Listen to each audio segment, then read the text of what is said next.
Ngimpi Allah ya namanya Allah. Iya. Ngimpi apik namanya apik. Ayo ya, kita dah. Ngimpimu nek ngopo? Takut sekawan to, Mo. Takut sekawan to. Kulo ngilir lagi dadi terayu napa to, Mo. Esok biar padang. Nggih, Romo. Wis ora gen. Iya. Mereka tentu pada kesempatan penjangga putra putri dalem menika. Najan kados pundi menika sampun pepesenipun Gusti Kang Walasa. Gusti Kang Muhung Gusti Kang Moho Kawaos ingkang mangwasi jagat kalaya menika putra dalem. Aku. Iya. Alun dan Kulo Romo. raning kowe lagi pamimpin. Tenane ngono aku kepengin butuh preso. Kidang penatas ki bocah saka ngendi? Kita pun atas menika esuk ramu saking ngendikanipun saking pertapan.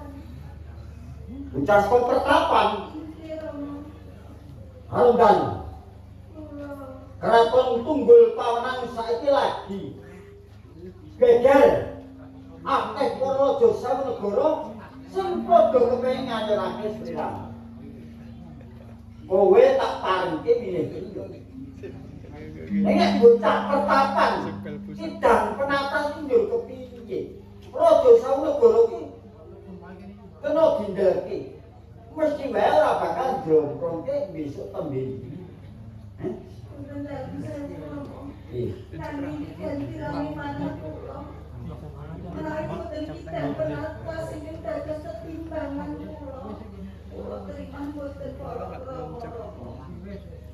Kowe ngerti? Kowe ngerti apa ora?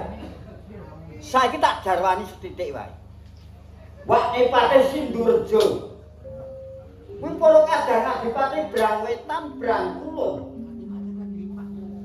Kuwi padha diterukake karo Patih Sindurjo supaya manungkul ning kraton Tunggul Pawenang.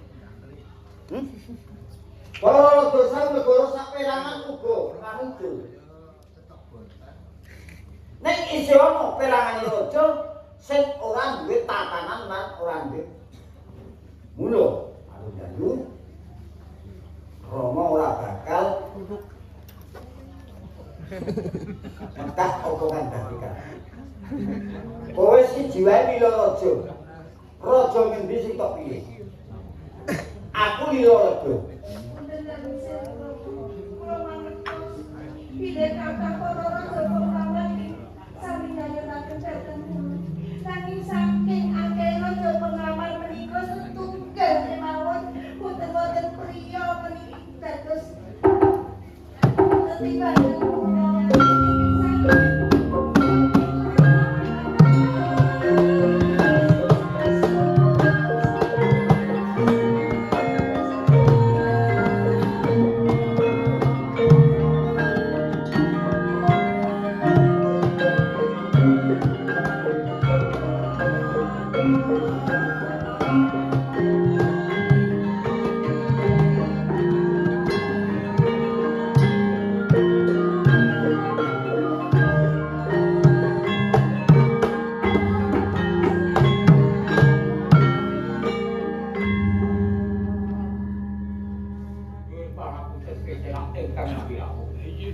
Sapunipun asat riwe asu napas sami ngaturaken kasugengan rawuhipun Putri Kraton.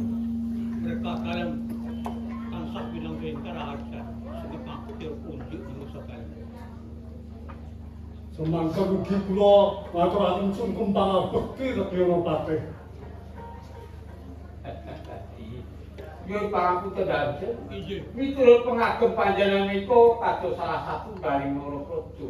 Lajeng Narapraja saking pundi lan sinten sinambate wewangi sampeyan kakak? Kulo saking negari Pak Dewoji. Saking Pak Dewoji. Kulo kawuh lajeng ke sana. Menawi kula saking ngajak wesi. Dulur ngono kae lho. Kayak madhepe rene ben ketok kabeh. Menika kadangipun cara Lajeng sowan wonten ing dalem Gon. ingkang simpun boten Agak kembang terus rono neh lek tagakno. Sing ning dhuwur pendopo wae. Mobil pun para aja. Heeh. Sing pojoke lho nomor loro kula. Nah, kan makanya sedang kayak madep ini gambarnya gitu. Aku protatu ngambil acara pulau ratu. Terasa. Itu baik Kak. Pulau badi mungkin kampung. Sing Ya, dikon sing dasar budi. Menawi kula saking raja besi. Ora cepet Paten sampean. mengko kadang kula sepuh. Oh, Pak Gerwojo. oh. Pak Gerwojo karo ngajak besi. Inggih. Kowe raja kabeh. Inggih. Sakwise kowe suwan Abyantara datang tininggalan. Apa meneh kowe cetara langkung Gusti. Ana wigati apa? Inggih. Sakderipun matur kekarepatan kula ngabun panggilan. Ngaten sangka. Iya. Suwan papan menika badhe ngawu utawi badhe nglamar dhateng putra putihan ingkang asma Putra. Ngawawu apa ngamar? Nglamar inggih. Oh. Nek ngawawu ki golek tegese arep tekon. Nek ngamar kuwi tegese kowe kepengin garwa putraku Arundalu ngono. Inggih. Oh. Oh iya. Semangken ugi kula tebih saking raja Wesi nggih namung badhe nglamar putra putri dalem. Kula kalih menika nglamar pundi ingkang dipun tampi lajeng Sang Prabu gadah panuwun menawa badhe kula pinangkani Sang Prabu. Kowe iki raja Inggih. sing darbe kekuatan tanpa winates. Ya toh? Inggih. Kowe wani munggah setinggil bau ning kraton Tunggul Pawenang kuwi wis tok petung. Sampun. Dumadining petung kowe wani. Nglamar ki aja dimengke. Kula namung nglamar. Iki nglamar anak ratu lho. Kok ming dimengke. Nek kowe nek nglamar anake lek payu ora apa-apa. Nuwun sewu Sang Prabu. Jumbuh kalian kula menika nggih ratu saking Raja Wesi. Ora. Inggih. Ya duwe kau. Inggih panjenengan gadah putra mantul sampun pas menika Sang Prabu. Nanging kula iki badhe dipun putra kalih. Dipun paringaken kula kemawon ya Prabu. Aku tak tekon. Wangsulana sing cetha. Inggih. Kowe raja, Inggih. kowe ratu. Ratu. Inggih. Ya duwe kawula. Gadah. Kowe ratu ampung apa ratu ringkih? Ampuh. Badhe menika badhe kepinangkan. Ana ratu sugih, ratu ampung kok ora ndek daging. Kirang segede. Oh. Ya ora apa-apa. Saka Raja Besi. Wis kok antepi lek mama. Sampun. Iki ngono. Reneng putraku Arundalu dina iki ya ngadeg. Aku mung kagungan wenang murga. Wasesane ning Arundalu. Dadi aja nganti kleru tampa. Nek upama aku iki ora marengake. Iki sing darbe wenang nampa iku Arundalu. Ngerti? Inggih. Arundalu. Inggih kula paring dawuh. Rama mau ngarep wis ngendika kabeh. Iki lho. Miya salah siji. Apa sing gagah gedhe dhuwur? Apa sing wis tuwa kuru? Kula kemawon. Kula kemawon. Arundalu. Salah siji. Inggih kula menika raja Tesih Putra menawi menika sampun gadah kaliyan kathah. Kelenipun sampun kathah.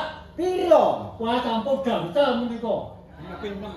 Menawi putra panjenengan mboten paringaken namung badhe dipun kaliyan kaping 6 Sang Prabu. Lah apa ya isih kuat? Kowe iki Tegese isih kuat nembadanan.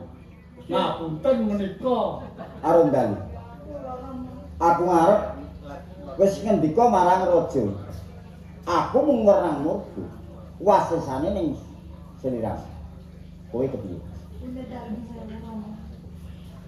Perkawis kebrayan kula menika kula ingkang badhe nglampahi to. Iya. Menawi panjenengan dalem dawuh menapa kemawon kula badhe sendika ing dawuh. Ning perkawis kebrayan kula wenang nampik menang nampi sinten priya ingkang dados jodoh kula ing sakmangke.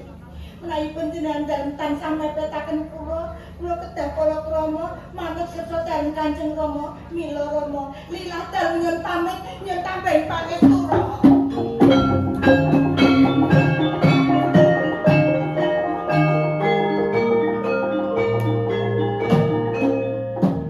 Punten dalam sewu. Lajeng putra dalam menika badhe tinggal.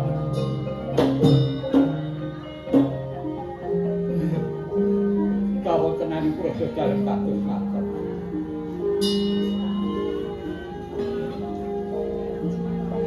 Sindaraja, Nyuwun kula. rewang-rewang ngono minto sing Bathara Kang acara jagat. Jengkare putraku arung dalu muga-muga ditebike saka sing sampaiku. Kula namung derek memuji wonten kersa dalem Gusti Kang Rasa. Mohon maharingaken.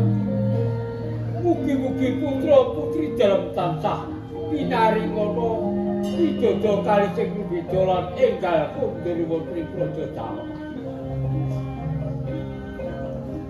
Narapraja seka ing Rajegesi apa dene saka Padaweji. Nggih, matur pundi Sang Prabu? Aku sawijining ratu kang berbudi bawa laksana. Tegese asih marang sapa wae. Sliramu aja dadi atimu. Aku nampik ya ora. Nampa ya durung. Rening putraku ki linggar saka sadurunge katon. Aku bakal nyaketi putraku. Bakal tak tekon kepiye sak tenane apa pancen gelem ning Rajegesi apa ning Padaweji. Lajeng kesalipun Sang Prabu kados pundi? Mula saiki kowe tak paringi mesanggra. Tunggune sawetara, aku kan bakal paring keterangan. Kula mekaten Yo. berkah pakejaran ingkang kula Sing suwun. hati-hati.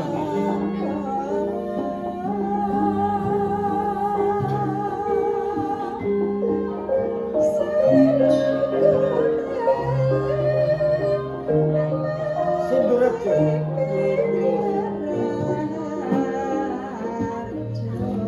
Aning kasunyatane ing kraton Tunggul Pamenang Urasulpat. Barang bodhane kawula.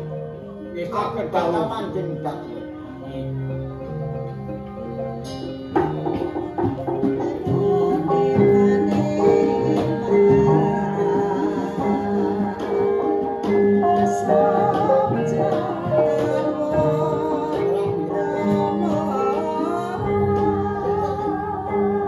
Parengatur urusanipun. Para prajurit ingkang sami Ila Kusanawan kaagem bae. Lan dipun agem sampun. Ila moga sami Gusti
sabar ya mengko sithik. Kudu kelakon awake dhewe nggawa arung. Lah kaya kowe kuwi garwamu suka ya kaya aku iki. Lah ya kowe iki ya sak Dadi Narendra kok kagungan garwa. maune anggere njaluk tak golekke kowe emoh. Akhire tok goleke aku ora cocok tok hukum kabeh. Lah mulane kuwi sing kira apa ki aku. Anggere emoh aku sing tanggung jawab. Lah kabeh sing lalumu kok tok. Ora tok openi kabeh. Bayar kuat. Wis iki apike awake dhewe kepiye iki awake dhewe Nunggu. nunggu. Nunggu yo kapan kene iki? Bakal ana keterangan sing wis cetha. Oh, ketok ngono yo. Ditunggu. Muga-muga wae.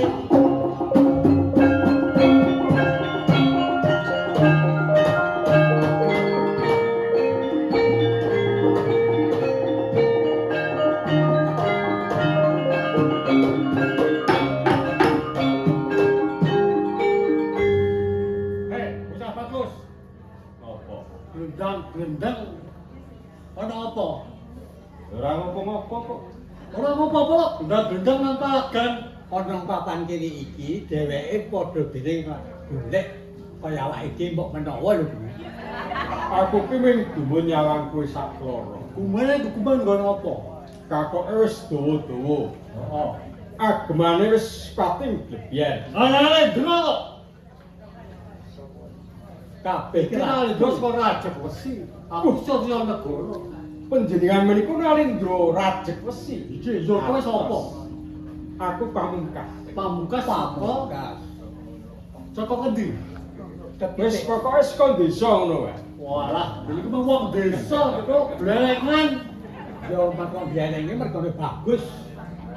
Dene pamungkas. Kanthi pawadan apa wae aku wis ngerti.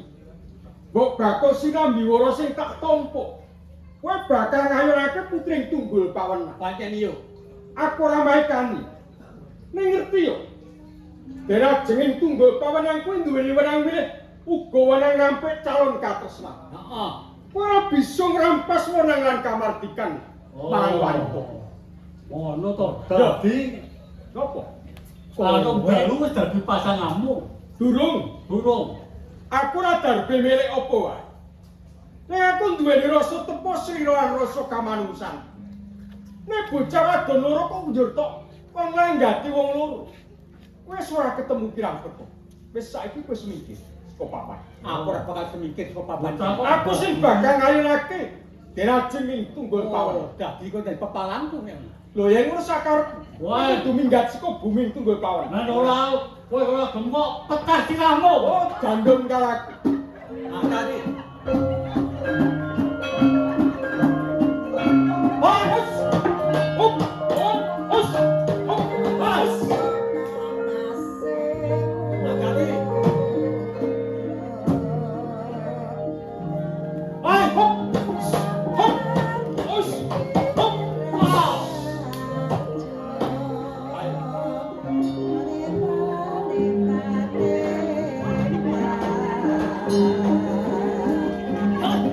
Hop! Hop! Orang gondros biru. Wes masuk banyak. Ah! Hos!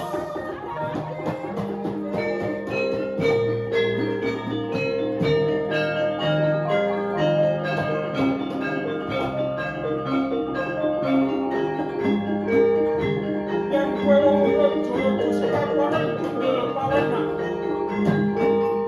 Kabeh mung tunggu gawe pawedan. Tunggu pancatan nggo gawe rusuh ora tunggal pawen. Yo. Surak menutu joyo. Mancur gawe atiku. Mandek.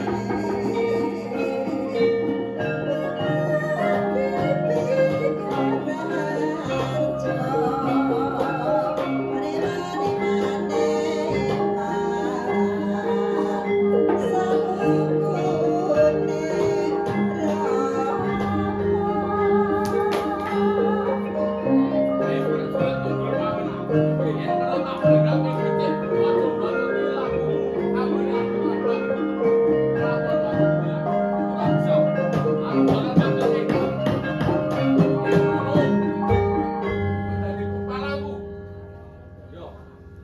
pancen kepalang. Kepiye?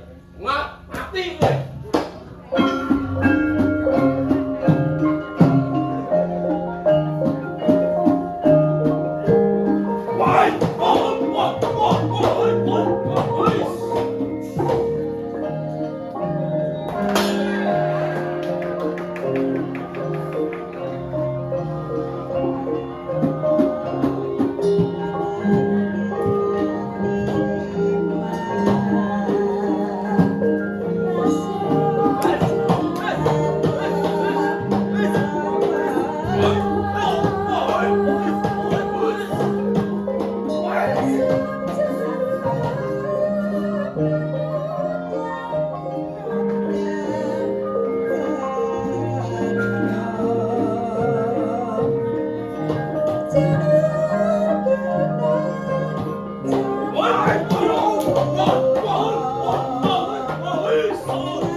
Duwe anak wae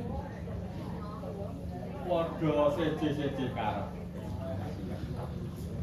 Sing siji lunga ora bali-bali. Sing loro ngirim semenaga ora bali kek. Dadi donengan iki. Wong tuwa kuwi semelang. Dalaran saiki iki ana ing dalan-dalan akeh wong kang ora tumindak. Ya. Tak entenane. Tak mongso-mongso mengko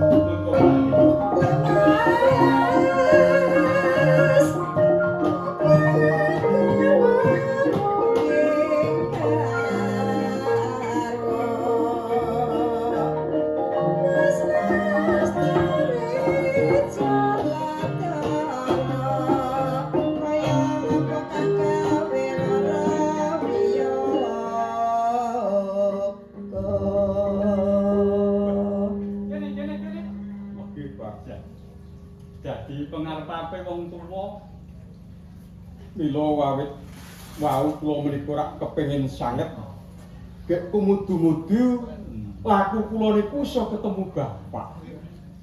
Sing dadi wong tuwa rak pirang-pirang dina ora bisa turu mergo ngarep-arep arep jam apa. Janjane iki lunga ning endi? Ngaten nggih, Pak. Mila sawetawis kula menika niraraken bapak menika niat kula wau ngaji mila wonten ing Pategalan Upakara. Tetaneman ingkang dipun dawuhaken bapak nalika semanten. Iya. Nanging dumadakan kula menika rak kepengin sanget buru manuk wonten ing wana-wana. Lah wonten ing mriku, Pak. Kula menika kok nggadahi pangrasa. Raos kula menika mung tansah nglangut kaya garising cakrawala kang adoh tanpa winates. Tegese urip-urip kula niku kaya dene urip sing wis ora duweni pengangen-angen. Pindhane nganti kaya gabah kang tumumpang ana sak dhuwuring watu Pak. Niku mawon sing dumunung ana ing tengahing samudra Pak. Sing wis ora bakal puput. Tegese urip kula niku wis ora duweni pangarep-arep, kamukten lan menapa kemawon. Mbok nggih sampun Pak. Kula niku kepengin banget nilaraken dusun mriki pados sesrepan ingkang langkung sae. Niat badhe pados pedamelan ing pangangkah. Sageta kula menika mikul dhuwur mendem jero dhateng tiyang sepuh Pak. Lah nek ngene tak pikir. Sawise kowe lunga, kuwi ora ade-ademu do nang patok dalan padha ngirim. Seperti ya durung bali. Pak. Kuwi sing dadi pikire wong tuwa. Lah kula nganggep niku wiwit cilik saengga dewasa. Ati kula niku tansah ngrunjal. Wiwit rumiyin tansah kula pendhem wonten ing sakjroning ati sanubari. Mung dereng kelair kemawon. Kula badhe mundhut prisa dhateng Bapak. Banjur arep takon apa Kakang? Estunipun ibu ingkang lairaken kula menika sinten, Pak? Kok wiwit cilik kula menika dereng atus sumerep ibu kula, simbok kula. Ingkang lairaken kula. Kula menika kepengin sangat bekti dhateng ibu, Pak.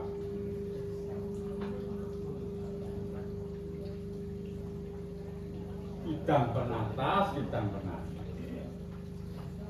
Menawa kowe takon karo ibumu. Kowe aku banjur kelingan penatas. Jalaran aku nang omah dhewe wis anak-anake do lunga. Malah kowe takon karo ibumu. Janjane aku arep kondo marang kowe iki. Bapak, Apa? perkawis menika sampun wancinipun. Bapak kedah ngendika dhateng kula. Kula menika anak ingkang dipun lairaken ibu. Ingkang kepengin sanget bekti dhateng ibu. Monggo swarganipun anak menika dumunung wonten telapak sikilipun ibu. Telapak sukunipun ibu. Menawi kula mboten bekti dhateng ibu, lajeng mboten wonten ginanipun kula gesang, Pak. Ibu kula wonten pundi, Pak? Ya dikapak-kapakno, umpama tak deleke ya ora bakal becik. Lah iki ngene. Idang penatas.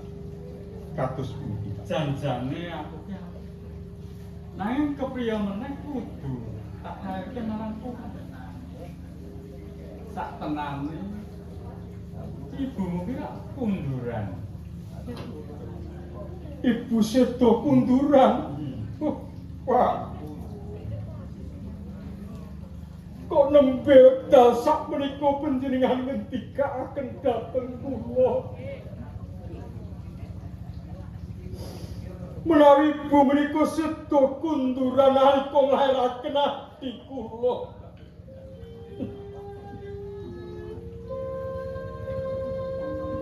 Emang sangat tepat.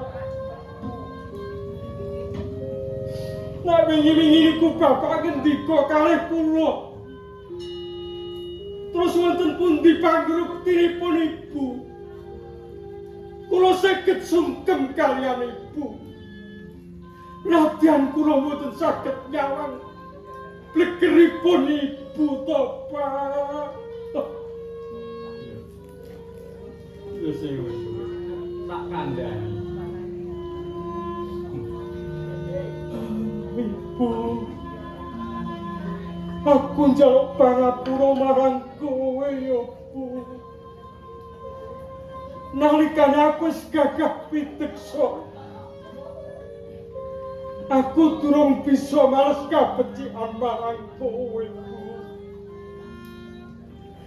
Yo kanthi tekad iki Bu aku njaluk donga pangestumu. Aku kepengin banget golek gawe nang Kutagara ya Bu. Pak. Aku njaluk pamit ya Pak. Rene Bapak wis menehi dalan marang aku. Ya aku wis loloran duweni wong tuwa ibuku sing banget tak tresnani. Janjane aku dalaran tuwa kuwi lak dadi kang ngrawat adi-adimu. Jaga apa kang dibutuhke karo adi-adimu. Nanging rene kowe duwe penemu menawa arep lunga golek gawe.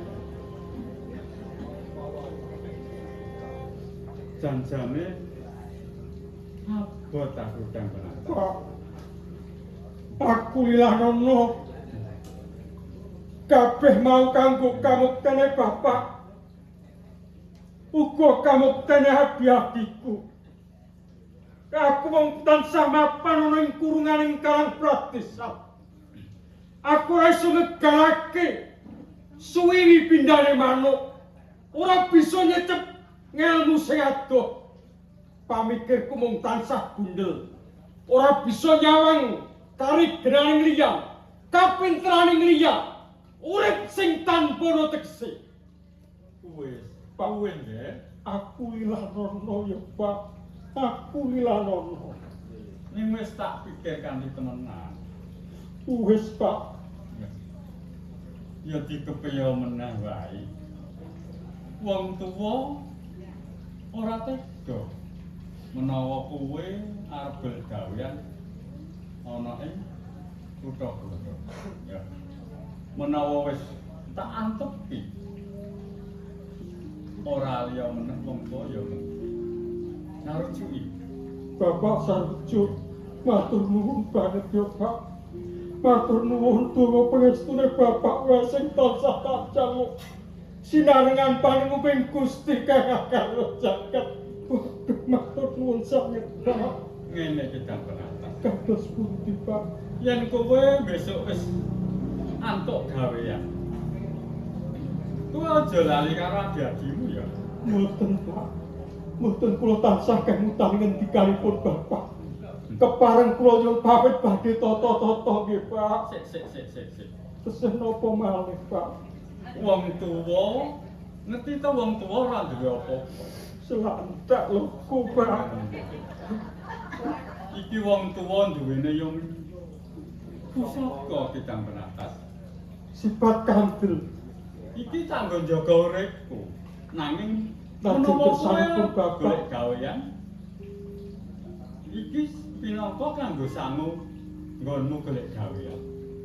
Nanging yo yen kowe wis nggawa pusaka, kowe aja duwe tumindak kang adiku ngadiku. Tegese sapa wane aku sapa wane jalaran pusaka iki ora sak baene pusaka. Ana bebasan tamake gunung jubruk segara sak. Mula kudu kowe ngati-ati anggonmu njaga ya. Nggih. Menawi ngaten ngendikanipun Bapa tansah kula sendikani. Lan kula candhi lumebet wonten ing jiwa lan raga kula, Pak. Kepareng kula tampi nggih, Pak. Ya. Thank you.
Kakang Penatas ki ya nang ngendi lho, Endak Di? kawin nanti.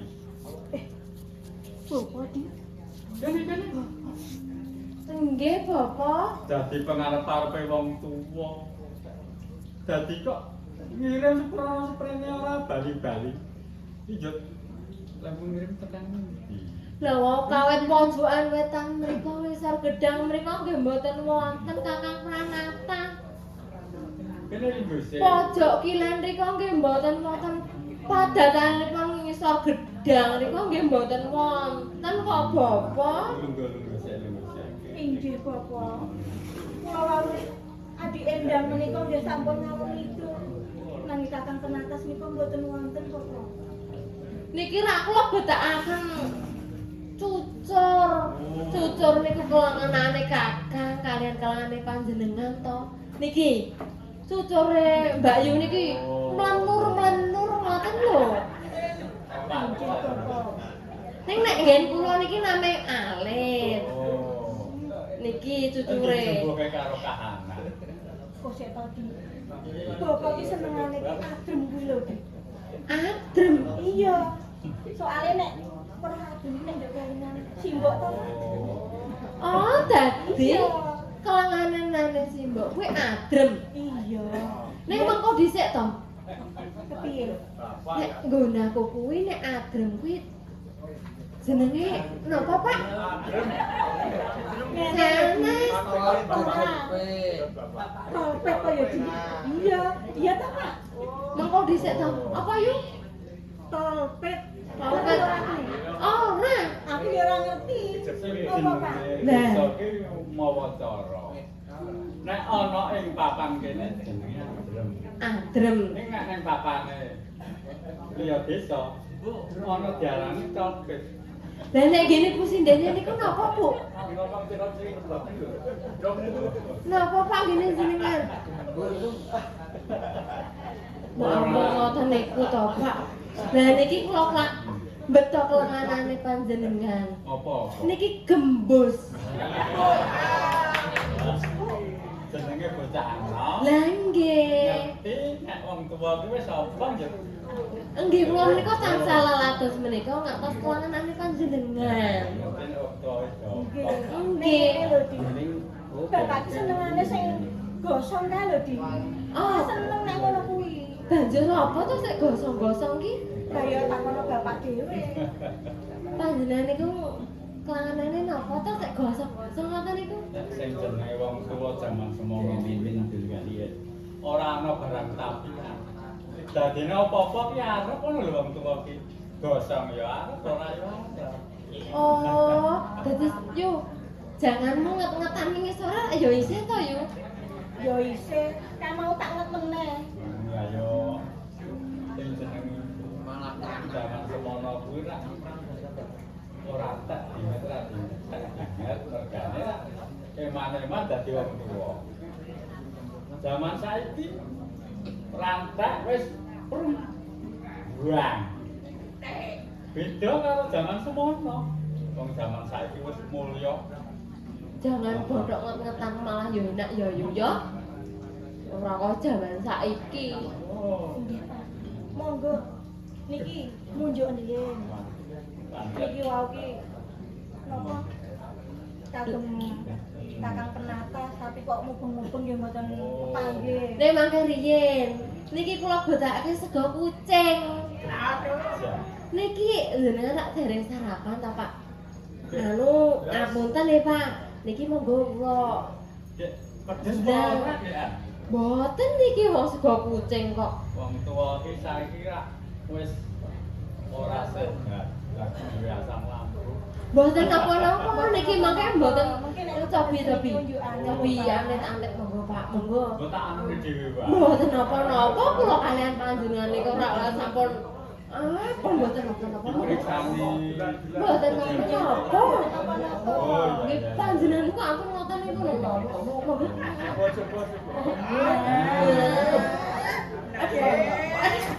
Pokoknya ngelengi bapak kaya ngono kuwi gelem munjuk dahar ki seneng ya dia. Mbak Yu, mengko dhisik kok kanca iki ana atos-atos ki putih-putih ki gek engko wajane bapak keri kene. Ora sembrono lho. Iki lho. Pancen aku sekesuk urung Kudu ya diku iki. Maem, Kaya blas. ngono kok ngembrono karo bapak iki lho. Mboten to, Pak. aku lali nyambut gawe ngantek lali maneh. Ki diombeni yo. Pak, menika nunjuk meneh. Lah, Ya. Wong tuwa ki sing aku kata sing Lah nggih, niku monggo dunjuk niku kimplah ngoten niku lho. mungkin segala apa to Pak atose ra jamak. Lah niki wae sedang ngetani nyidik mbek niku lho, Pak. Ayo mboten napa-napa ta? Sik waduh. Tos segane. Ki monggo niku dunjuk Pak niku kimplah pokoke. Nas gitu, ngoten lho. Ah, lho. sampun. Lah niki rak tesih kata to, Pak. Niki ancas kula niku, kula kangge ngirim Kakang Pranata. Ngoten. Lah ning to kula ket pojok wetan, ket pojok kulon. Lah padatan ngoten niki ngeyup teng ngisor dalengan lah kula padosi nggih mboten wonten kok, Pak. Inggih, Pak. Sak temane Kakang Pranata menika teng tegalan pundi? Jan-jane kakangmu mau lah. Wis bali ning omah kene. Dados Kakang Pranata mau sampun mangsul. Dadi kowe ngirim rono kakangmu bali lah ngono. Kula kecelek kalih Mbak Yu ngoten kecelek ngoten. Wis Nah. ngono ya wis. Ayo ayem ya di nek Kakang ki ternyata bali ngono to, Pak? Oh, Lan nanging sakniki Kakang Pranata nang pundi, Pak?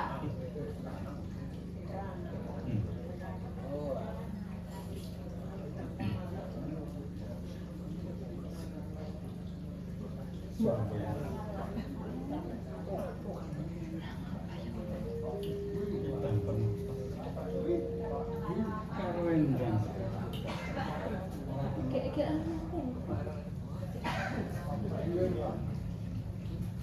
Iki ngene ya. kepripun, Pak? Mbah mun deg-degi ngoten niku to. Kakangmu mau ora mampir nang omah. Lajeng teng pundi?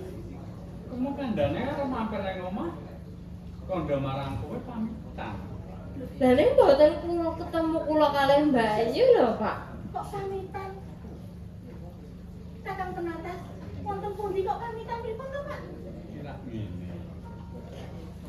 Ing padepokan kene rak sing jaga golek pangan kuwi kakangmu Kijang Pranata.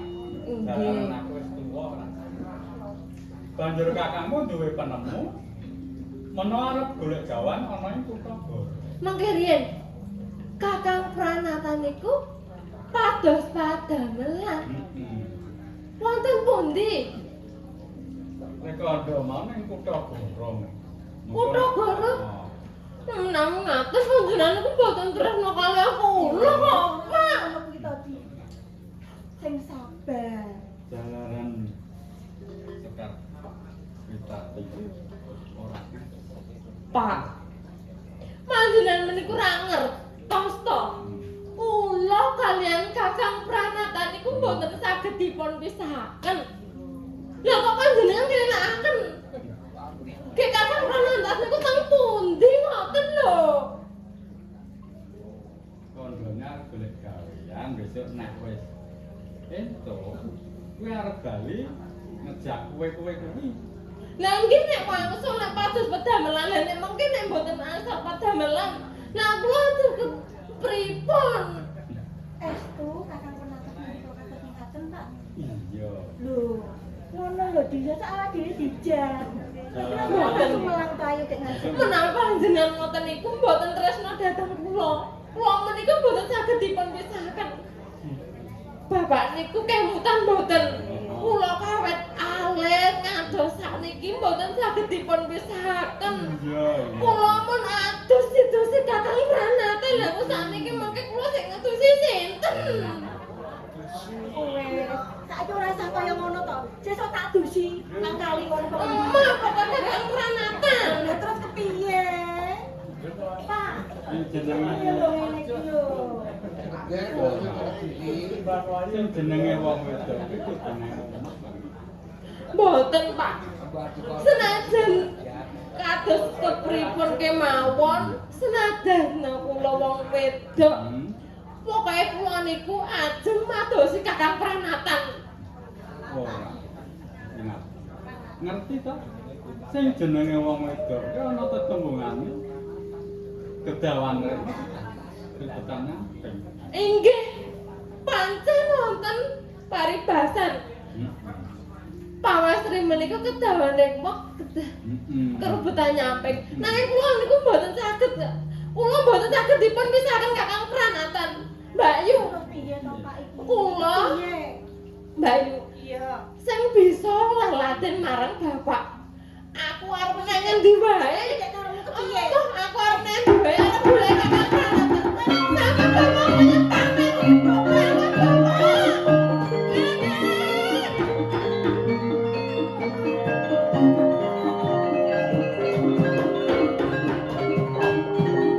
ya ngono kae sing jenenge ademu ya ngono kae dalaran karo Kidang Penatasku tak wis kendine kan iso bisa Kula nggih pitados, Pak.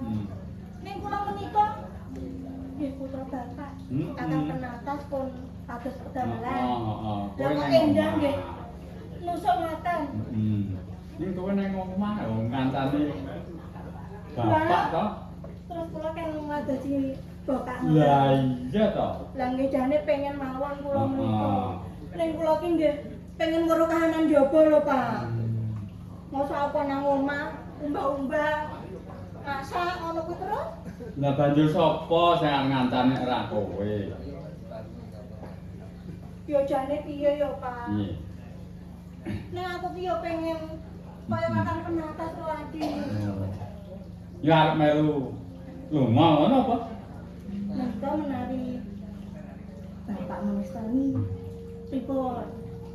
Ya nek wong tuwa kuwi sing loro wis lunga. Ya mengko nek kowe melu lunga priye bapakmu? Nang omah dhewe. Lah ya pripun? Napa Wis saiki ngene wae.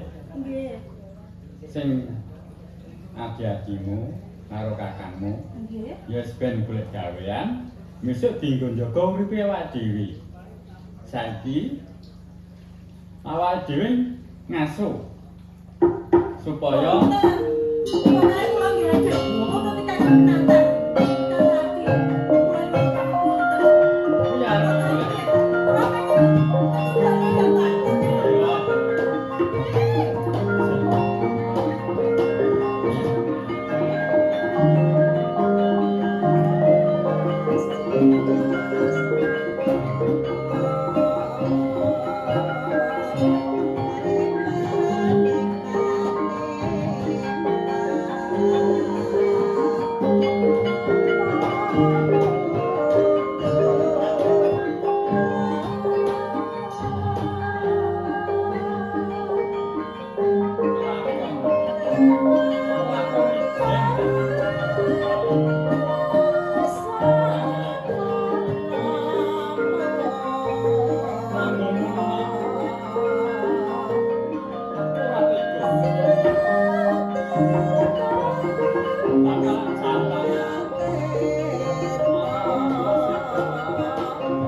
Wit mau esuk nganti tekan sore iki desa kene iki nganake kabudayan ya kuwi laire Pancasila 1 Juni hidup Pancasila. Yo wis hafal bapak-bapak, ibu-ibu, adik-adik wis ora enak wis do turu kabeh. Oh iya. Iya, mung bapak-bapak. Lah mun nek ana adik-adik jane ana sing tak tarik tak kon maca Pancasila, tak opehi jane ini tak gandeng ibu-ibu. Ibu-ibu kan wis iso golek dhuwit. Dene nek bapak ki wis iso golek dhuwit dadi yo aku ora sida. Yo nggawa ora nggawa kuwi. Pancasila. 1 Ketuhanan yang Maha Esa. 2 kemanusiaan yang adil dan beradab. 3 Persatuan Indonesia. 4 Kerakyatan yang dipimpin oleh kebijaksanaan dalam permusyawaratan perwakilan. 5 Keadilan sosial bagi seluruh rakyat Indonesia.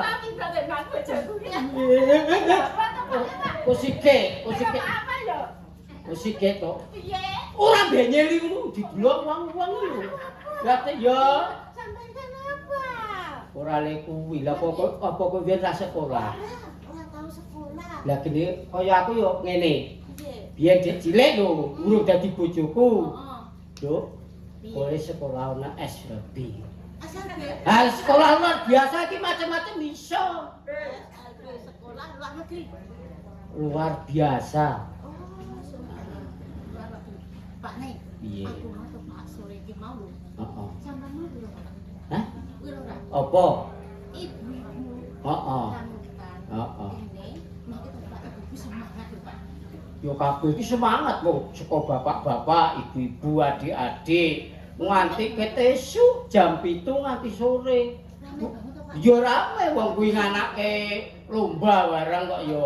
Nah, Piye kuwi Pak Nek mau? Hah? Dulu iki ibu oleh hadiah. heeh. Anak-anak oleh hadiah. Mergo iki memperingati Hari Pancasila 1 Juni. Sila tak tekon aku. Sila tak tekon aku. Gone dhewe wis tau lho. Nah, makane sesuk nek wis tekan omah ngomong. Ha iki Pak Dukuh ya to terus Pak Lurah. Kok mlebu Pak Dukuh Pak Lurah bareng iki bareng laporan apa sih Pak Nek? Ya gone dhewe iki meniru-niru kaya kene. Dadine jenenge Kampung Pancasila. Wah lah. Besok yang gone dhewe ngono ya Pak ya. Ya kudune. Besok undang sapa Pak Nek? Ya yo sak karepmu kok. Pancasila iki Piye? awak dhewe undang. Lah yo makane kuwi ngono lho. Wis saiki ngene. Awake dhewe bengi iki melu bahagiake Kampung Pancasila ing Nyengkuyung. Ya kuwi kan. Heeh, ya kuwi bengi iki awake dhewe kaping lorone ya ayo do seneng-seneng. Lah nek kok ora seneng Edian kuwi jenenge Edian. Pak, nek aku ki dandang sampeyan ora karo sapa-sapa. Apa wong aku wingi saka ngalas kowe ae ning apa ae ayo. Sopo? Ning ngawasi aku ngaret. Ngarepnya sapi wedhus. Ya mosok ngarep ping 7 le mulai nanti jam 3. Ora apa-apa keselaren sik, Pak Nek. Kae lho, nganti kaya ora tak dungkek kowe. Nang isor kayu kleme apa kowe? Dungkek-dungkek piye? Yo, wis. Iya apa iya? Nek iya kepiye ora piye? Ya nek iya ya wis wong aku ya entuk ora apa-apa sak karepku. Piye cemburu to, Pak? Ora cemburu Ora nak. cemburu tak kutuk iki lho, Pak. Piye? Pak ini ora. Rasa dingetke. Lho, apa? Kok nutupi? Ya aja ya lah ya kok keplepeken. Ya wis saiki ngene wae. Awake dhewe bengi iki yang kuyo nganggone jenenge Kampung Pancasila ki awake dhewe do seneng-seneng. Oh iya. Ya nyanyi apa to apa nek ora iso ya njaluk karo Waranggono sak kerabate. Iya, heeh. Lah iya. Aku ora kleru lho Pak nek ndek bojo sampean kuwi. Ning jane aku iki asline Piye Pak Nek? wis seneng karo kowe kuwi. Lah koyo tas-tus. Kok takut-takut Pak Nek? Piye? Kok aku kurang ayu. Yo jane ngono, biyen ketoke ayu ning saiki kok wis rada malih yo. Lah yo biyen ki ayu ning basa wis ndek anak loro kok rada malih ki kepiye? Lah iki mergo sampean tok. Lah Anak eleke mergo sampean. yo ora yo. Ayo. Lah kok iso? Iso. Mana aku ayu mobil saiki koyo ngene mergo sampean. Saka apa tak tekon? Wis sampean kuwi. Yo ora kok. Wis saiki nembang wae Pak. Yo wis saiki sing kuwi disumpet ae saiki do nembang. Seneng-seneng. Yo. Berarti para apa Pak Nek? Apa? Para dusun. Heeh. Hutan. Heeh. Sukses selalu. Iya. Bapak Ibu, kula paringi Panjang umur. banyak Rezeki rezeki. ya wis pokoke macem-macem ngono lah. Nah. Semoga sukses selalu. Apa Pak? Iya, heeh. Gek muga-muga sesuk taun meneh ngundang awake dhewe. Arep ora bayaran ki ora apa-apa. Kok ada seneng kok Pak? Lah, makane kuwi, heeh. Ya wis saiki njaluk para waranggono. Apa Pak Nek? Ya, apa kono isane? Saben bengi nyawa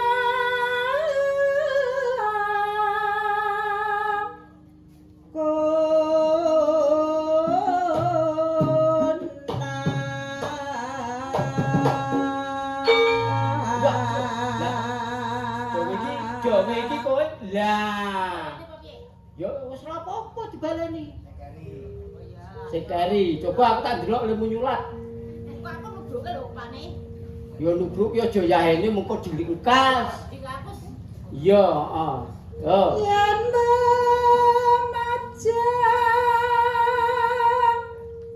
namung karo janur pune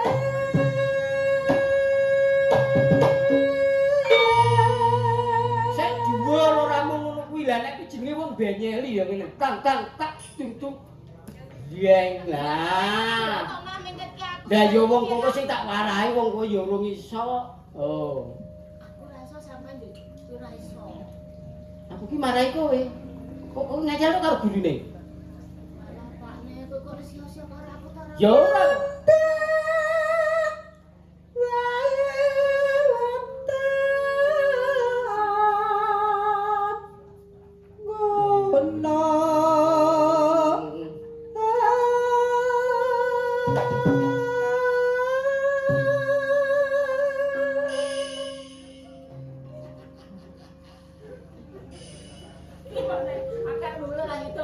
Ya wong kono nyelek ke aku kok. Ora seneng karo aku kok kono.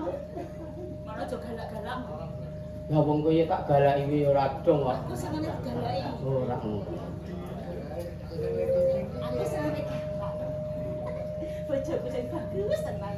Ganteng dhewe sak parang kritis ganteng dhewe. Asline parang kritis sak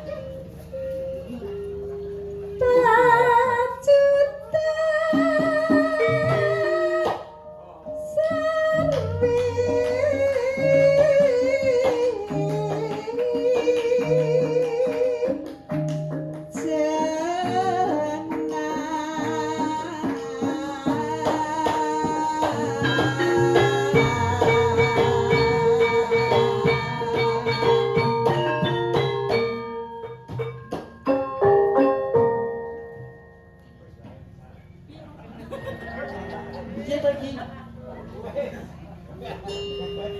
Enggak ada ucap gaji gua aja.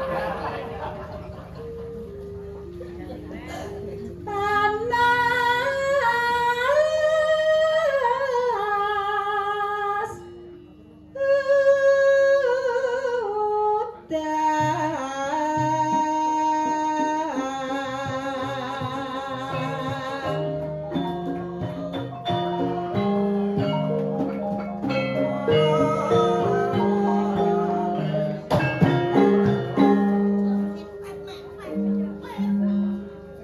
Kurang mepet-mepet. tanah sudah ngaleng-ngaleng capek bunda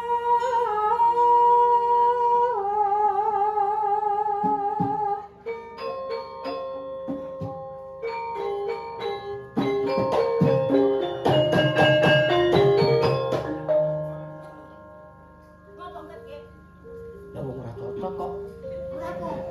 Apa cocok cing. Lho. Nadyan wadyan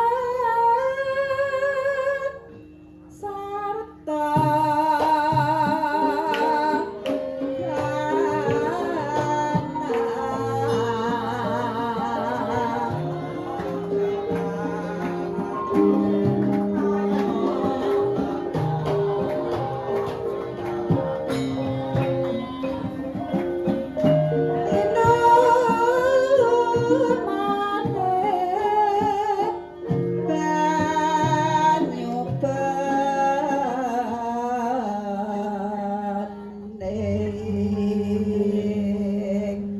Oh, saiki gak. Ya wis kok. Lho, yo njaluk meneh.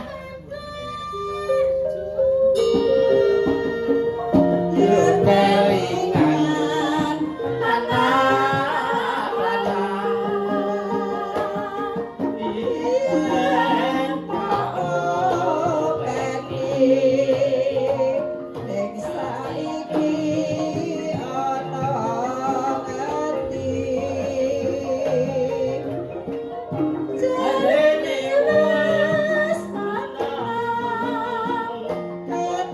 Keturutan sing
piye siar meneh ora? Ya, lha kok ping 4 to ora kuat. Yo cuk. Apa meneh?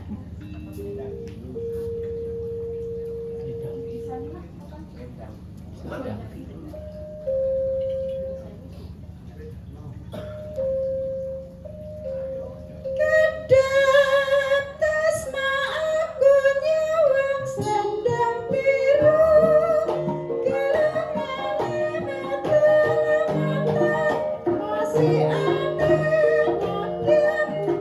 yang umurnya pengen soleh SMS lah dan gawe bingung gede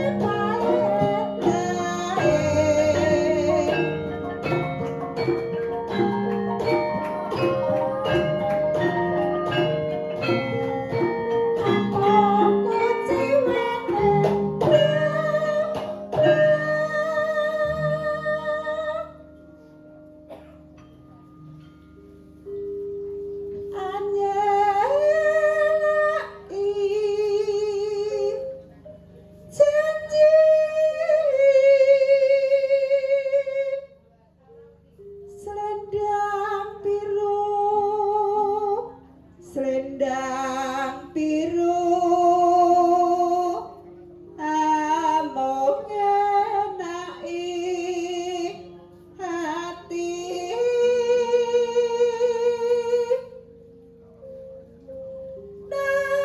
narasi pancaptamu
selendang biru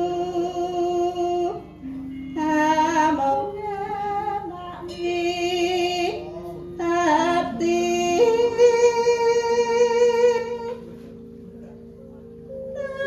naratakan batin setiamu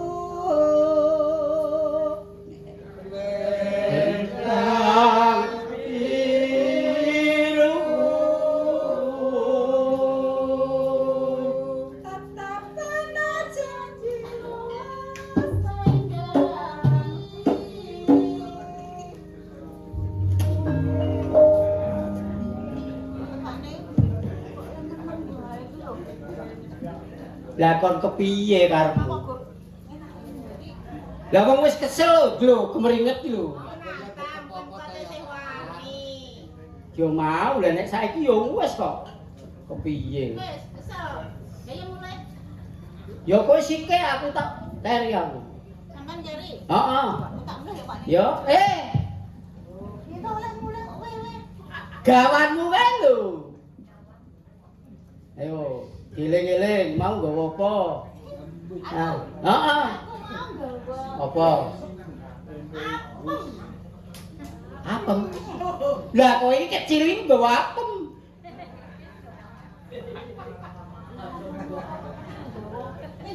aku kurang diapem. Niku ora diapem ta, Yon? Kok sampean ra ngerti nek diapem? Ya kowe lek gelem ro kowe iki tak diapem. Nek ora diapem wis ora aku. Piye? Apem-apem to Pak Nek. Lah piye to? Lah apem apa kari ngono? Apem beras. Lah, terus di Heeh. Heeh. Temploke ning kuwi. Temploke ngene iki. Pak Nek. Ya ora ngerti aku kok.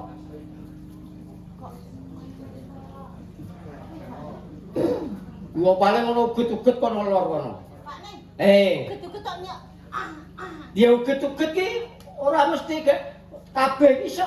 Ngono wae iso.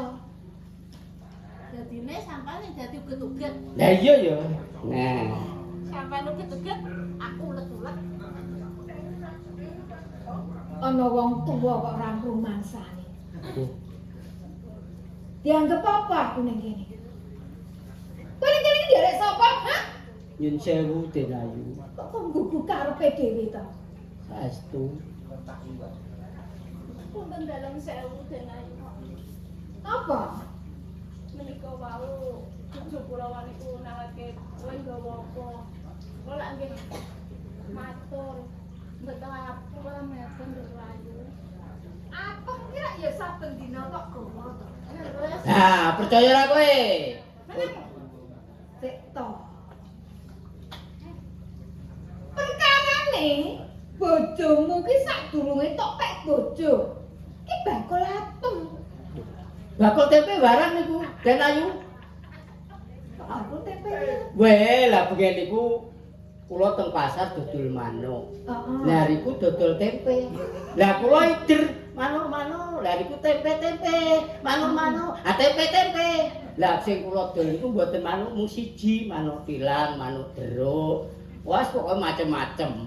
Lah sing tilang niku ucul mencok teng tempene riku.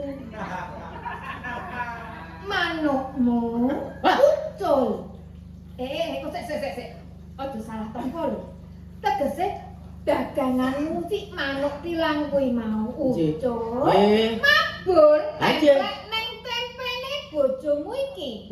Derek dadi bojo kula. Wong dadi bojo. Derek wong sik nembe mawon kok niku. Nah, saestu menika. Caket aku kene. Rupamu adep nang mrono. Wah, jeneng sewu. Nah. Piye. Punten dalam sewu. Rikala riyin kula menika wonten pekan. Kula sadian apa? Menika sadian manuk. Oh. Banjur laku tepungi mergo kuwi. Lagi ngeten Denayu, kula ki nggih rasa mesake kalih bojo kula menika nek dereng dados bojo kula. Kok manuk nyekukruk. Nah, manuk niku nyekukruk boten setiyang berbas lah. Iki kula rasa mesake nggih. Mesake. Terus kula beto mantuk. Manuk niku kula beto mantuk. Manuk Udah iki gowong. Nggih, leres. Ajeng dibiyo kula dilang apem kula. Nggih, joko kathah niku. Nyun sewu Denayu.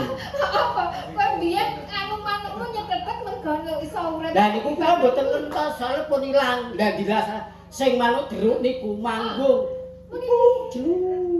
Empu jeru wae iki. Pane. Manuk sing siji iki mun ngendi lek kok iso empuk jeru. Nah, kula tanget kali rencang-rencang sing teng pasar.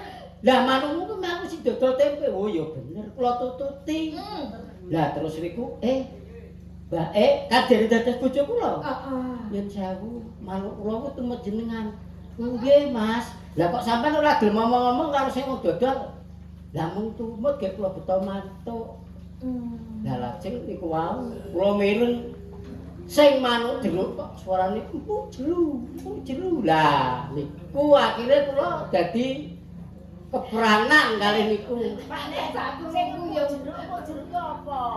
Tembungmu ki Nek ngomong sing dong lho. Lah ya empuk jeru ki ya wis empuk jeru kuwi mau.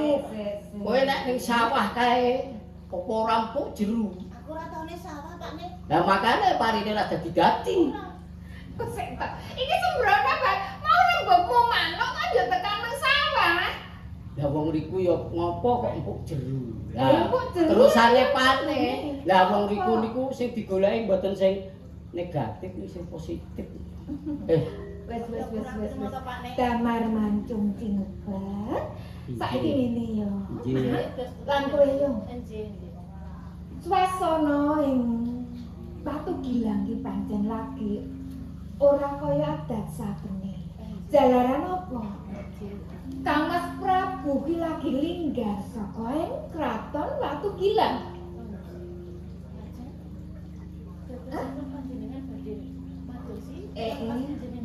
Ora.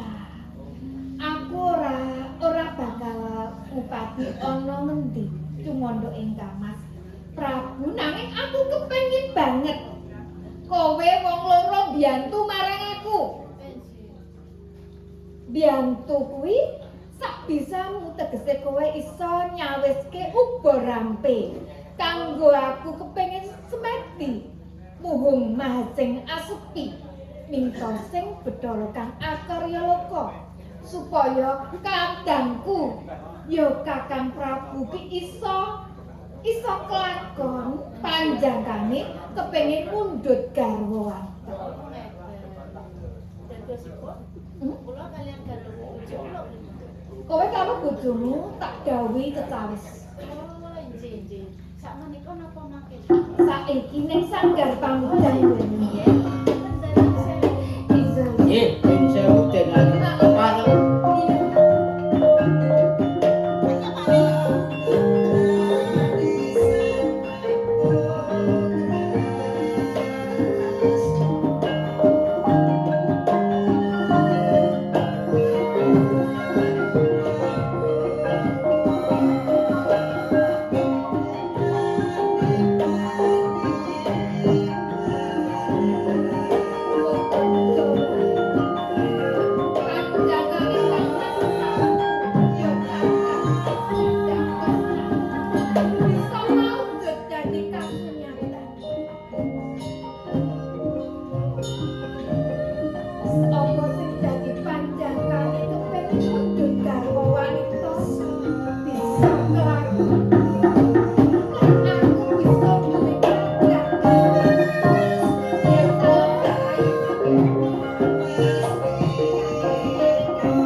Inggih. Menapa Kang Sang Prabu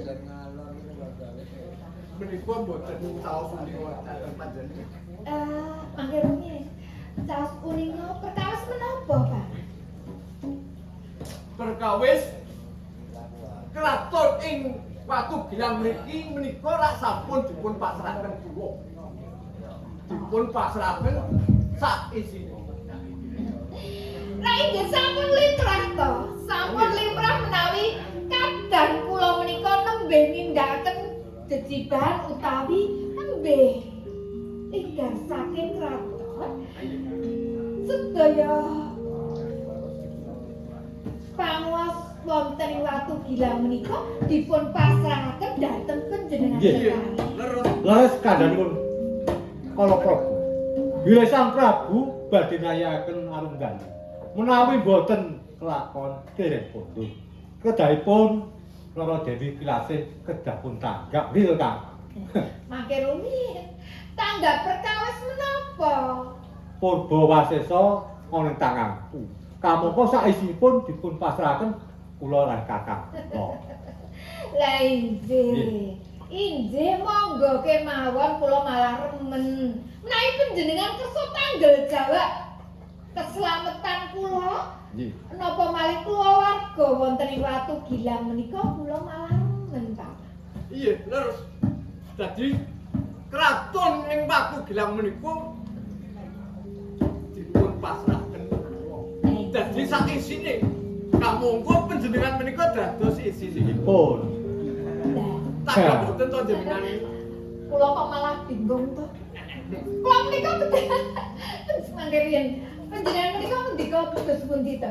Nggih sak isinipun menika kula kaliyan keluarga wonten ing Watu Gilang. Menika isinipun. Nggih. Nanging sambetipun menapa? Boten tanggap. Sang Prabu masrahaken kula oleh Kakang kedah panjenengan. Dadi bojo kula. Napa geni Kakang?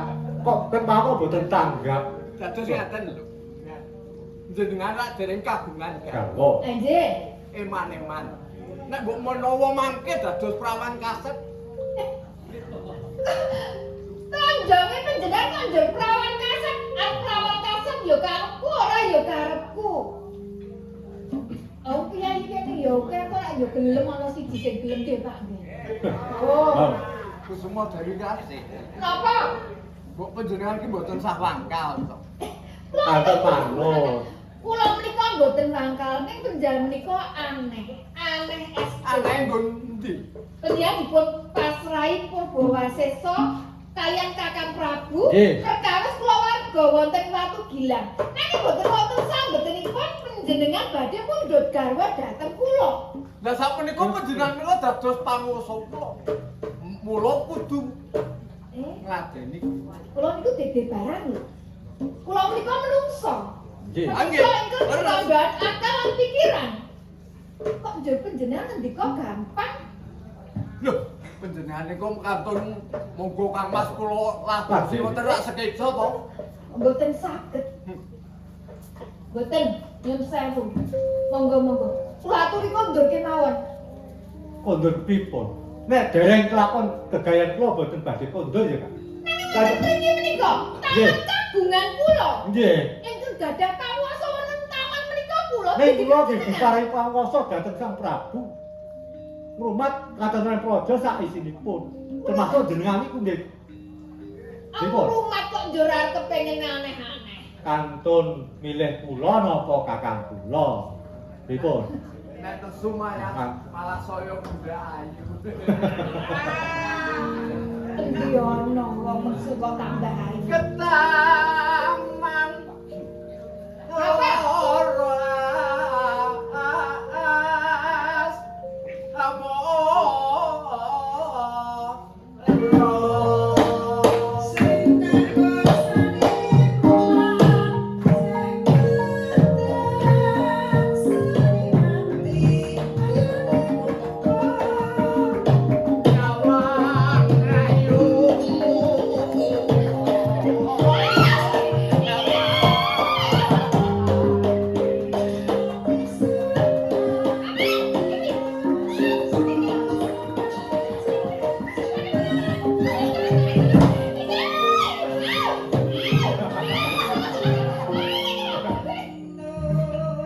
Kula manut to. Wong manut iku kepenak. Pripun? Apa? Dipaksa-paksa ngene kok Lho, kepenak. wong bebujane iku bakal kepenak. Iya kan? Bebujuan nek linandaran rasa-rasa tresna ki iso bakal kepenak. Nek aku wae ora ndek tresna karo panjenengan, iso kepenake nggon endi? Lho, mergo tresna iki Tembungan to. suwe-suwe tresna ya, Kang. ana tetembungan witing tresna Oh, jalan jalan. saka kulit. Telat. Engko nek tembungan ras suwe-suwe Ambar kulino ae ora tresna ya ora bisa dipeksa. Pasur yanti ndoro ambo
Mumpung aku mau sowan ning keputeran iki pengen ngambut ngombe obat pelikita lho aku.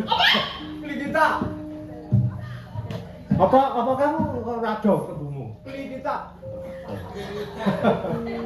Karo Kita kok pelikita. oh, ganti jeneng kok. Karo ngombe ndrok banyak songo. Lah iki kok nek kowe ra gelem ngadeni atau make ngendi iki kok? Sakarmu apa? Takon karo aku.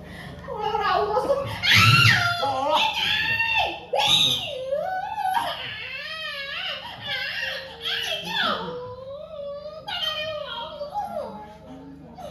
Hati-hati nyok angudup turi.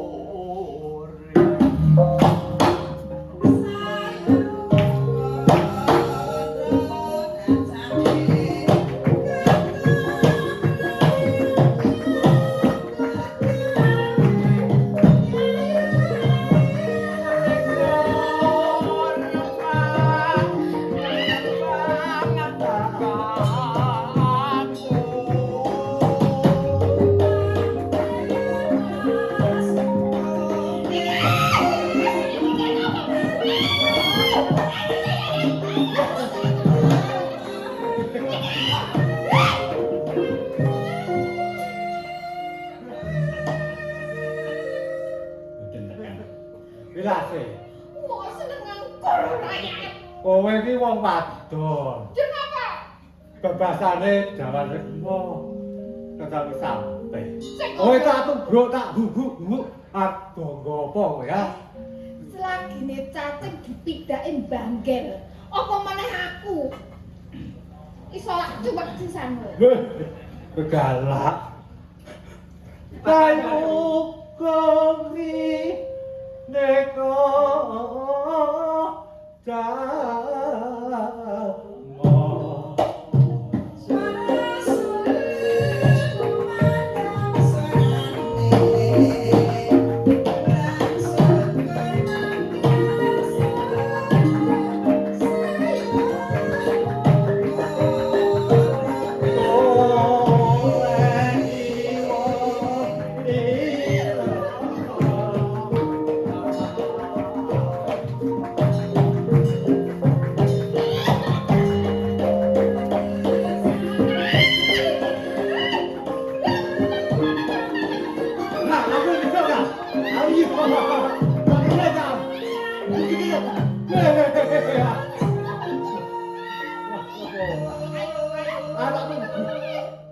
Kira bangga apa nek tak.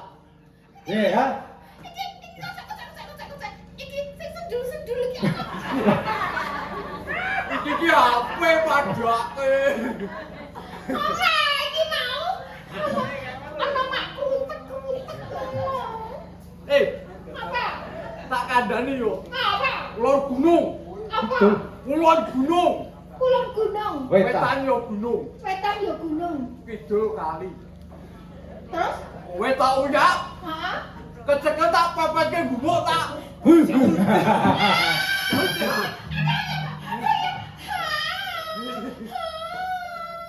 Kowe umpama tak kene kok kowe bengak.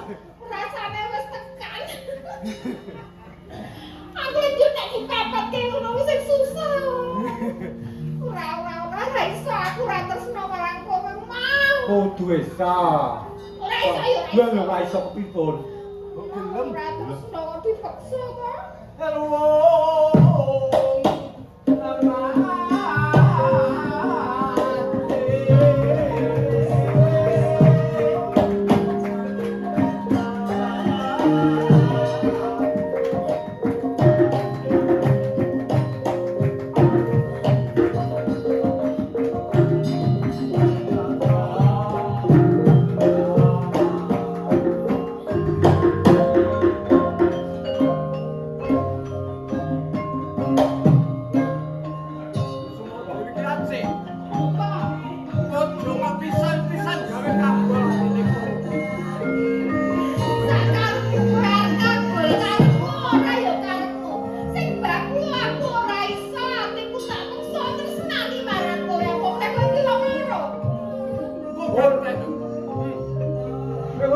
Jokan kejokan. Ayo, kublokan, ayo kejokan.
Pengen ketemu bidang penatas kok angel. Apa yo lali tenan apa piye?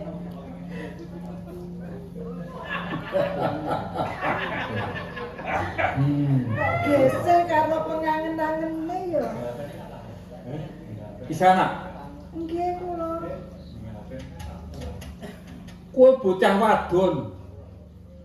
Ono sak tengahing ngono ijen tanpa kanca tanpa kanthi terus sapa? Kula pun arum dalu. Sapa? Arum dalu. Arum dalu.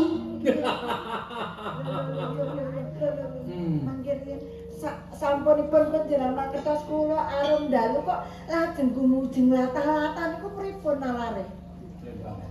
Arum dalu. Inggih kula.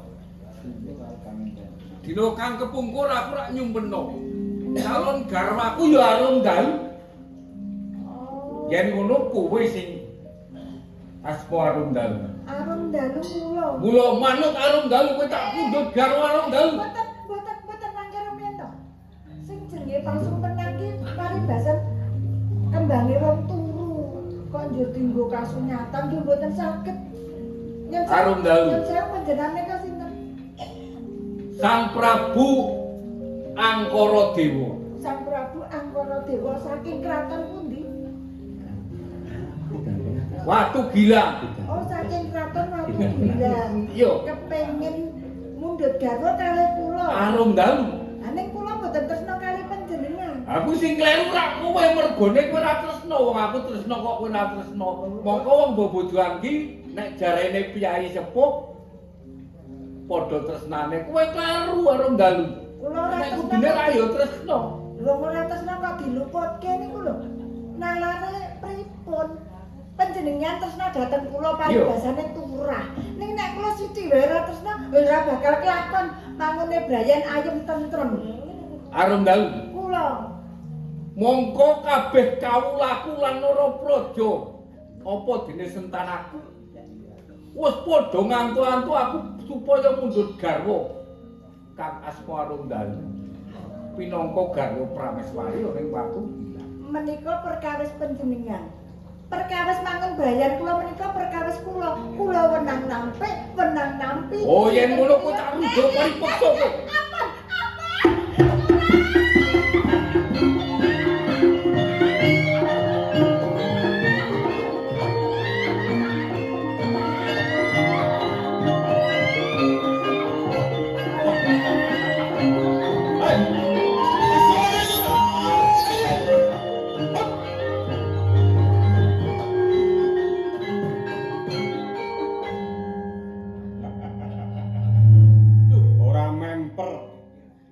Tumindak lan pakartimu ora jumbuh marang dedep ya dedep. Apa? Kakang kita. Sopo kowe? Arum dalu. Ijare. Wis dikapake kowe. Iki sida. Ane aku wis batut nyawang kowe. Kok ageman nguruntang ranting aja-aja sesuk kowe kelakon karo aku njur aku kari ngragati. Boten. Tresnaku meniki kanggo Kakang Kidang Penatas. Arep dalu. Tenan, aku rung dikapak-kapak. Ning aku kuwatir yen aku wong desa ki gampang sok diapusi. Ning tenan aku rung dikapak-kapak tenan. Wong sida Oh diprawoso. iya. Apa? Sopo kowe wani memalangi nggonku bakal andum katresnan marang Aku Kidang Penatas. Kidang Penatas? Iya. Sing gedhe pangapuramu marang aku. Mestine perkara iki aku ora bakal melu cawe-cawe. Ning bareng aku nyawang. Kowe kepengin banget urda peksa marang arum dalu. Nuruti obaling karep playuning hawa nafsu sing datan bisa pineper. Nganggo ati lan pikiran kang weni. Ngerti ya? Talining katresnan kang jiret atining wanita. Kowe ora bakal kenceng yen ora nambaran tresna sejati. Mongko tresna sejati kuwi mawa teges korban. Ya nek arum dalu kok kepengin banget ngorbanake ajining diri. Ngorbanake sucining kawanitan kanggo wong sing ora ditresnani. Teges ora ana paedahe. Penatas. Apa? Omong cak karep. Ning arum dalu kudu dadi garwaku. Senajan kowe wis pacangan, ku lagi pacangan. Mula sepisan meneh. Kowe dhewe palangi opo kang dadi karep. Deretaning kawelasan bakal tumiba marang jiwa lan raga. Cak karepmu. Lamun kowe ngenggono dosa lan luputmu. Wong wadon kuwi kerebetan nyamping kepanjangan retmu. Yo. Dadi tok kula sora kanthi cara apa wae dheweke ora bakal bonggo. Ning lamun aku isih ana ning ngarepanku. Aku malah bela bebener Kowe wae. malah bela arum dalu. Iya. Oh yen ngono kowe wani karo aku. Oh, mati legane ngatiku. Tamakno. Ngati ora kena. Lah cilaka iki. Beratas. Apa? Yen pancen kowe sekti mahmud. Ayo. Oh. Oh, mati legane.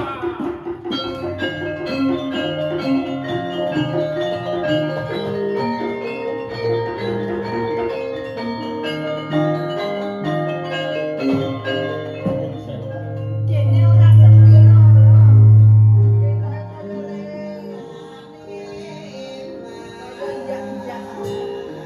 Sak menika prayogipun kamis.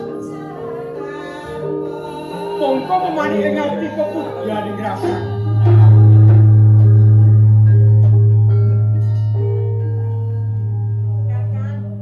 Tumlawu ing rasa tumibaning garising pesti lumaku ning kudrating jagat. Kasingatane aku saben-saben ngilangake ribeting kutha goro ing tunggul pawenan. Jebul mung kepanggih barang sirah. Wis engko tak lebokne dhewe wong. Aku ora iso mung untal-untal. Wis tak percaya marang aku. Senajan to pusaka iki ora kena ditutup ning gilok bangsane padha di. Kakang, Kepiye? tak rewangi aku ki jengkar saka kraton lho. Iya. Ngeboti tresnamu ning tak enteni kok dadi kowe wis lali janjimu. Jarene arep manggi aku arep ngamar aku kok tak enteni ora ndang sowan Rama ki karepe kepiye? Ing pangajap aku bakal nyingkirake reretuing tunggul pawenan. Yen tunggul pawenan wis katon tentrem. Lumaku ning wektu, lumaku ning dina, lumaku ning peteng lan padhang. Mesti tumibaning talining katresnan kang jiret atimu. Tuwuh rasa tresna ati loro manunggal dadi. Mula prayogane kepiye aku manut marang kowe. Atiku selak ora sranta kepengin jejer, kepengin manunggalake tresna. Ya, wis saiki bareng-bareng wae konduro ning tunggul pawenan, apa golek adi-adiku siki. Ayo tak jak konduran ning kraton.